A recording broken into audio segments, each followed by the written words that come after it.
Es licenciado y doctor en Derecho. Ha sido profesor universitario. Fue durante 10 años magistrado electoral de la Sala Superior del Tribunal Electoral del Poder Judicial de la Federación. Hoy en Periférico 1313, Salvador Nava Gómar.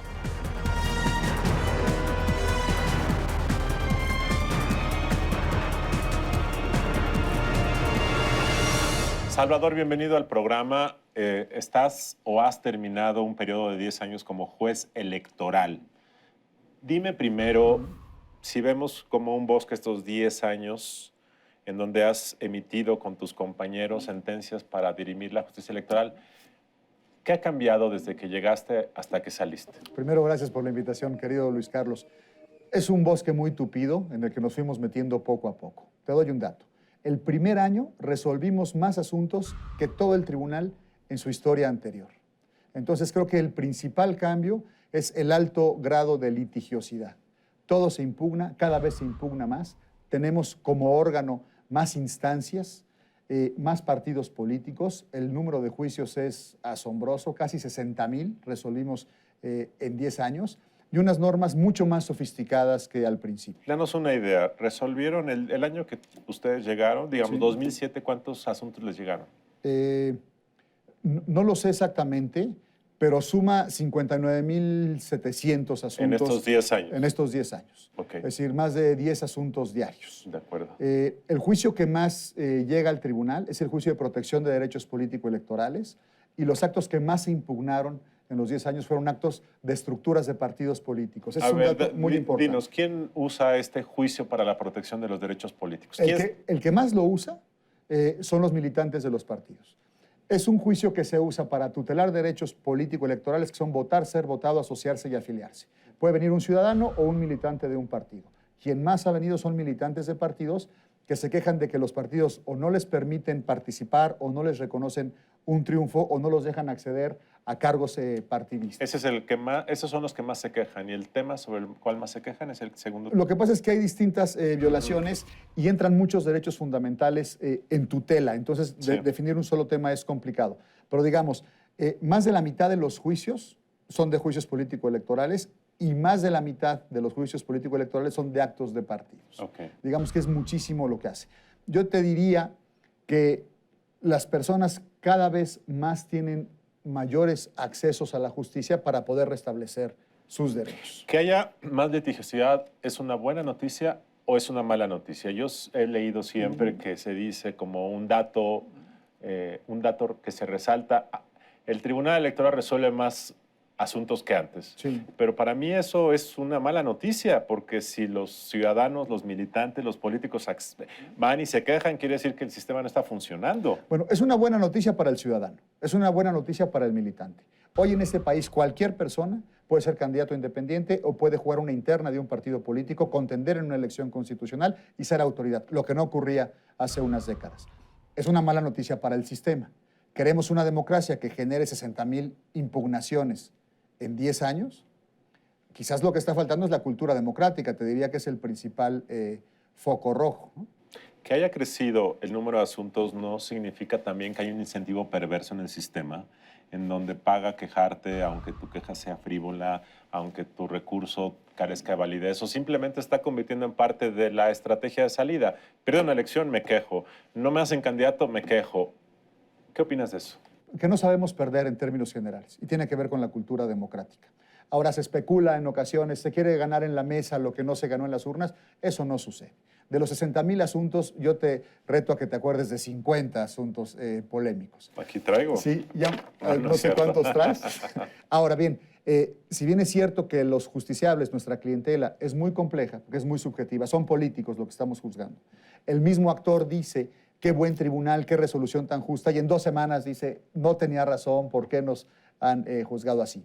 Lo cierto es que considero, eso lo sabrás tú mejor y la audiencia, que hay una coincidencia pacífica de todos los partidos políticos respecto de nuestras resoluciones. Es decir, hay una aceptación de que se está cumpliendo y que tenemos acceso a la justicia y un recurso judicial efectivo para cualquier persona, y que se resuelve jurídicamente lo que políticamente generó algún conflicto. Si tú fueras legislador en el futuro, imaginemos que te elegimos y tú pudieras legislar para reducir la litigiosidad del sistema, porque el sistema a este paso, Salvador, va a reventar. Sí. O sea, en 2018, con toda la concurrencia de elecciones y la centralización, esto no va a aguantar. Sí. ¿Qué cambiarías en el sistema, en el diseño del sistema para reducir la litigiosidad? Mira, creo que estamos sobreregulados. Tenemos una regulación electoral muy sofisticada, muy quisquillosa y mal colocada. Está en la Constitución lo que debería de ir en un reglamento.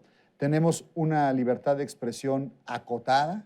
Tenemos una libertad de comercio que en cualquier país sería inconstitucional. En el nuestro no, porque está en la Constitución, pero nadie puede contratar un spot para poder ir. Yo lo que haría sería liberalizar el sistema y reducir el dinero de los partidos políticos. Porque pareciera que el chiste está en los contadores que están viendo las facturas que presentan candidatos y partidos para ver si se rebasó o no el tope de gastos, y pareciera que la fiscalización es lo más importante, cuando lo más importante es el voto ciudadano. Salvador. Nada más para acabar con esa idea. Si tienes montos tan grandes en los partidos, es muy difícil fiscalizar todo lo que se hace por debajo del agua, que es en donde está la trampa, y eso te genera más juicios, hace perverso. Son millones de spots en radio y televisión que la gente prefiere no ver, si tiene oportunidad, le cambia. Yo lo haría mucho más liberal, que cada quien diga lo que quiera y que todos puedan acceder a ello. Desregular y disminuir los fondos a los partidos. Y liberalizar el mercado de expresión. El mercado de expresión. Sí. ¿Te arrepientes de alguna sentencia en la cual hayas sido ponente? No, la verdad que no.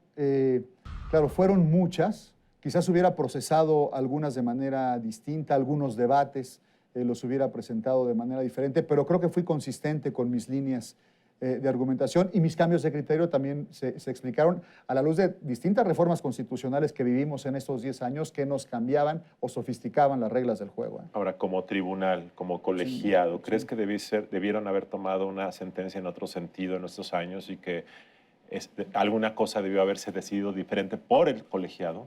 Mira, algunos matices en algunas, pero creo que el fondo de las sentencias no. Por ejemplo, una muy polémica reciente, Monreal en Zacatecas, que algunos decían que no debía de participar. Perdón, más para que la gente sepa, David Monreal, el hermano de Ricardo Monreal, se le canceló el registro como... Bueno, perdón, se anuló la elección. Perdón, no, primero se quería cancelar su registro y ustedes dijeron que no. Sí, es decir, la regla estaba bien, el INE actuó bien diciendo que no tenía derecho a ser registrado porque entregó tarde un informe de gastos, lo cual me parece ridículo por parte de la norma, no de la autoridad. La autoridad administrativa está para cumplir la norma. Nosotros dijimos que era, desde luego, excesivo, pero no inaplicamos la norma, no la declaramos inconstitucional. Eso lo haría distinto, pero volvería a fallar en el mismo sentido. ¿Nuestra democracia es de mayor calidad o de menor calidad que hace 10 años, Salvador? Mira, creo que es de mayor calidad la democracia formal, las reglas para elegir a los representantes, la manera de acceder al poder, no lo sé, y creo que no vamos muy bien en la manera de ejercer el poder.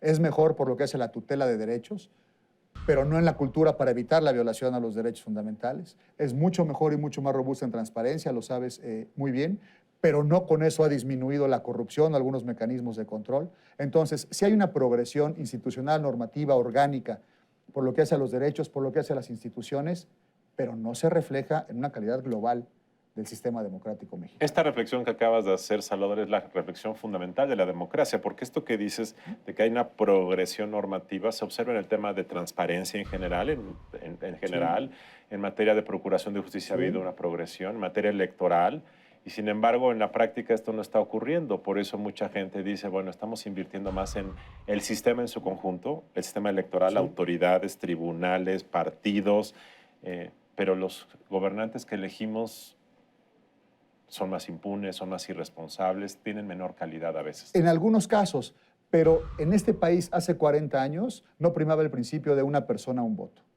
En este país hace 40 años no se podía solicitar o criticar a la autoridad. Entonces, sí tenemos algunos avances muy importantes que no podemos desdeñar, aunque hay retos importantes por seguir, desde luego.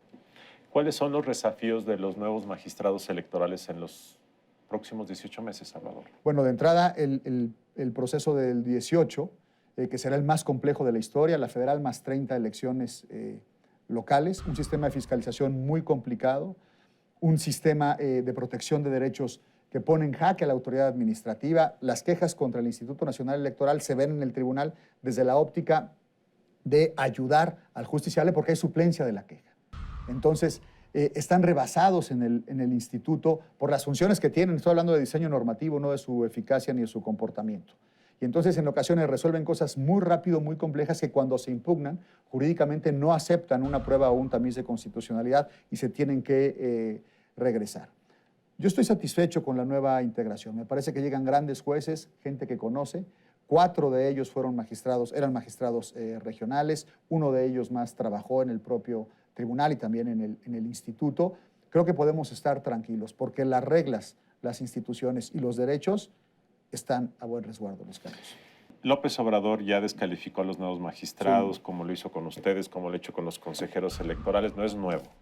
Sin embargo, ese desafío está ahí, el tema de la certeza, la fortaleza de la nueva autoridad, de los nuevos jueces electorales para calificar una elección que va a ser competida, quizá el voto fragmentado. ¿Cuáles son los 2 o 3 asuntos que crees que deben estar colocados en el mapa de riesgos de 2018? Este tema va a ser complicado, aquí va a haber muchos litigios, aquí va a haber problemas para fiscalizar, aquí puede haber problemas para instalar casillas. Si tú fueras, que nos dijeras, ¿dónde están los riesgos en concreto? ahí te va. Bueno, primero las declaraciones de López Obrador o de cualquier política son subjetivas siempre. Como autoridades lo sabemos. Es injusto porque la autoridad no puede salir a responder algunas cosas porque además es nuestro papel o era mi papel cuando era autoridad. Sin embargo, no es muy congruente porque al mismo tiempo que descalifica a una autoridad va a la misma a pedir justicia. Ha venido muchísimas veces al tribunal. Ahora, lo siguiente me preocupa, medidas cautelares. Los candidatos y los partidos pueden impugnar los spots de los otros. Si multiplicamos los millones de spots que va a haber en 31 procesos, el federal más 30 locales, el instituto estará haciendo lo conducente desde luego, pero tendrá que resolver de inmediato si se baja o no un spot y tienen que ser procedimientos sumarios. Y después eso se puede impugnar con el tribunal más los de fondo. El mecanismo de fiscalización es muy complicado para seguir a todos los candidatos durante los procesos. Las causales para no permitir que un precandidato se registre por haber hecho actos anticipados de precampaña y después como candidato actos de campaña es muy complicado. Equilibrar equidad de género con reelección consecutiva de legisladores va a ser muy complicado, no están las reglas puestas. Y un proceso electoral de presidente de la República que se antoja muy complicado desde los procesos internos de los partidos. Los mecanismos jurisdiccionales de los partidos van a ser impugnados en el propio tribunal y creo que van a tener una sobrecarga de trabajo. Tanto los OPLES, el Instituto Nacional Electoral, los tribunales locales, las salas regionales, la sala especializada y el Tribunal Electoral. Y la FEPADE, ¿no? La Fiscalía Especial para Delitos Electorales. Van a estar sobrecargados. Wow. Finalmente, última pregunta personal. ¿Qué vas a hacer ahora que dejaste por 10 años la magistratura? Gracias. Iré a la universidad, ejerceré libremente mi profesión. Soy un hombre crítico, Luis Carlos, y no lo he podido ser durante 10 años por la investidura que tenía en mi cargo. Haré crítica, buscaré algunos espacios como este para poder compartir sobre lo que sucede. Salvador, pues muchas felicidades a ti y a todos tus compañeros. 10 años que siempre estarán en la historia de México. Seguramente empezar a ver evaluaciones sobre su gestión. Pero bueno, estarás desde el lado de la academia y la academia te permite más libertad. Muchísimas gracias, Salvador. Gracias ha sido todo por hoy. Muy buenas noches. Nos vemos la próxima semana.